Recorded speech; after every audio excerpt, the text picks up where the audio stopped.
మళ్ళా ఫ్యాన్ కేస్తే ఊరేసుకోవాలి. ఆ ఫ్యాన్ ఏం చేస్తారో మనం ఊరేసుకోకూడదు. ఆ ఫ్యాన్ అయిపోయింది. ఆ ఫ్యాన్ పని తిరిగే పరిస్థితి లేదు. ఆ ఫ్యాన్ ని ముక్కలు ముక్కలుగా విరగ్గొట్టి ఎక్కడేస్తారు? డస్ట్బిన్ లో వాడేయండి. ఆ తర్వాత మీరు సైకిల్ ఎక్కండి, జనసేన జెండా పట్టుకోండి, అక్కడి నుంచి కమలం పువ్వు కూడా సైకిల్ పైన పెట్టుకోండి, ముందుకెళ్ళండి. మేము నడిపిస్తాం, మీకు అండగా ఉంటామని మీకు తెలియజేస్తున్నా. తమ్ముళ్ళు పిల్లలందరికీ హామీ ఇస్తున్నాం. 5 ఏళ్లలో 20 లక్షల ఉద్యోగాలు ఇస్తాం. మీకు అన్ని రిక్రూట్మెంట్లు పెడతాం. పెట్టుబడులు వస్తాయి. భోగాపురం విమానాశ్రయం 1.5 సంవత్సరంలో పూర్తి చేస్తాం. ఇంకో పక్క 3,000 రూపాయలు నిరుద్యోగ భృతి ఇస్తాం.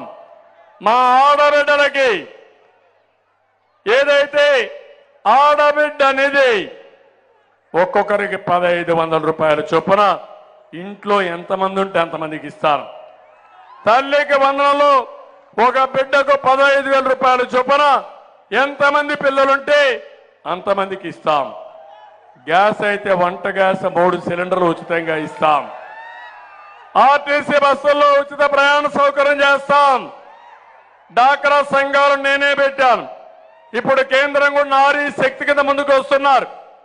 కేంద్రంతో సహకారం తీసుకుని, ఎందుకంటే 2 పార్టీలు కూడా ఎన్డీఏనే, ఆ సహకారం కూడా తీసుకుని మా ఆడబిడ్డల్ని లక్షాధికారులుగా చేసే బాధ్యత మాది. కేంద్రం ఆలోచన కూడా అదే.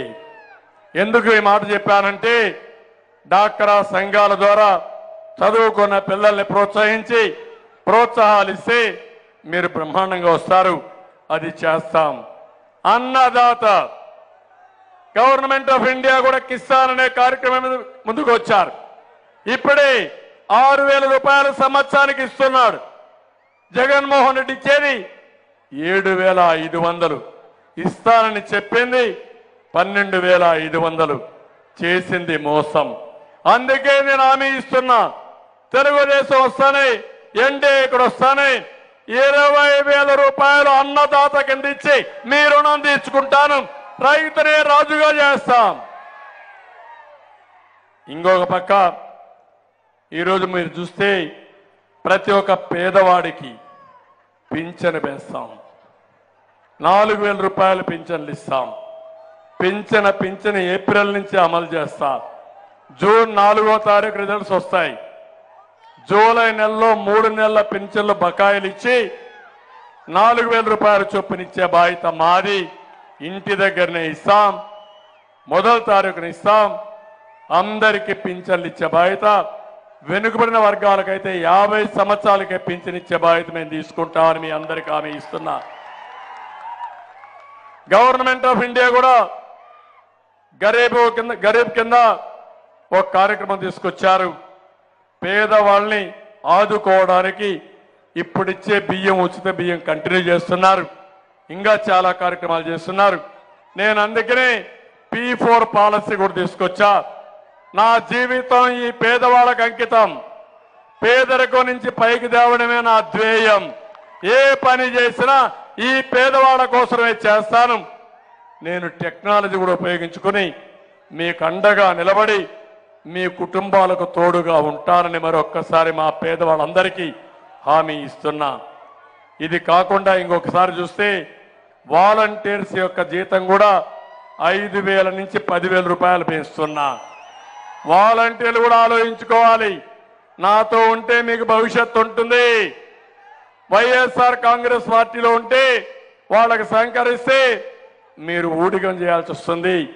మీకు స్వేచ్ఛ కావాలి. చదువుకున్న పిల్లలు ఉన్నారు. 10,000 ఇవ్వడమే కాదు, ఒక్కొక్కరిని లక్షల రూపాయలు సంపాదించే మార్గం కూడా నేను చూపిస్తాను. స్కిల్ డెవలప్మెంట్ చేస్తారని వారందరికీ హామీ ఇస్తున్నా. ఇక్కడ ఒక ఆయన ఎమ్మెల్యే ఉండేవాడు నిన్నటి వరకు, ఇప్పుడు ట్రాన్స్ఫర్ అయ్యి వెళ్ళిపోయాడు ఎంఆర్ఓ కింద. మీరు చూసారా తమ్ముళ్ళు, ఎమ్మెల్యేలు కూడా ట్రాన్స్ఫర్ చేసేస్తున్నారు. అంటే ఈ ఊర్లో మీరు ఎవరు ఓటేయరు, ఇంకో ఊరికి పోతే మోసం చేయొచ్చు. అదే జగన్మోహన్